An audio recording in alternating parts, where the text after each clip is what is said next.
So here are two tools online that are free, and I found them really useful. The first one is alexa.com, and you can see here www.alexa.com. And this works.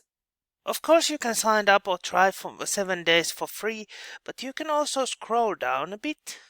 And here you have browse top sites. You can see which are the top sites in the world, or you can then write here the web address, like hagahelia.fi, and then click find.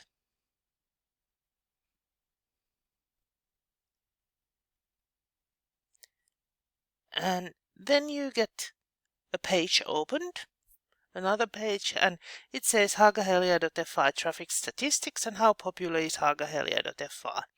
And you can see how it has, since January 16, so in the beginning of the year, how Hagahelia's numbers, the visitors on the websites, have developed. And you can see that there is about 80,000 visitors in total.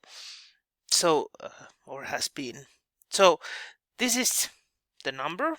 Oh no, sorry, not visitors, but the spot or the where they are situated, ranked in world. So you see it's the 79,953rd in the world, but it has risen a bit. It has been much lower, somewhere between July and October. Rank in Finland is 234, and so on. Most of the visitors come from Finland, some from Estonia in this time period. Bounce rate. How many people click to Hagahelia's pages and then click back right again? That's the bounce, they bounce from the pages back. So it's 26%. There are 7.3 page views per day, and usually people who are visiting Hagahelia's pages, they spend over 7 minutes there, almost 8 minutes. And that's good, of course, because that means that people are usually interested in the pages because they spend time there. Well, where do they come from? There isn't enough data, but you can see that the search visits are 6.3%, and it has gone down now. What are the keywords people are looking for when they are looking for Hagahelia or ending to Hagahelia pages? It's Mainet, it's Hagahelia in different ways, and it's koulutusohjelma, degree program. Those are the top 5. So where are they coming from to Hagahelia pages? Google, Microsoft, and so on. So based on this, you can think that if the Hagahelia pages are working well, should we figure out the ways to lower the bounce rate, for instance? Are the nationalities where they are coming from, are they correct, or should we have more visitors from Central Europe, for instance? That's the kind of questions that we are. Of course, then there are what sites linked to Hagahelia. There are totally 527, which is good when you think about search engine optimization. And what are the most important links? It's Yahoo, it's Stack Exchange, GitHub, and so on. And which sites are related to Hagahelia? Google. Maybe there should be something else here than Google. Of course, Google is related to almost any site. And again, where do visitors go? When they are on Hagahelia pages, where do they go on? They go to Moodle, they go to login pages, Mainnet pages, and Ville pages, which is of course good. But it also means that there are quite few visitors that aren't already somehow related to Hagahelia. So should we have new visitors here? That's also a question. How fast? 2 seconds, which is actually good. It's very dull to go on waiting when pages download. And then who visits? Most are female, graduate school, college, and work related, or from work or from home. So this sort of information you get, and then I try to give you examples how to then analyze this information and think of the improvements. Sometimes it happens, if it's a really small company, that you don't get any ranking here, but please even then scroll down, because you usually get these ideas of the keywords and links and so on.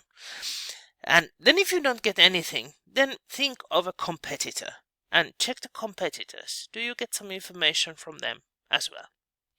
Then another site. The first one was alexa.com. Then we have Webrankpage, and the same thing, www.hagahelia.fi, and analyze.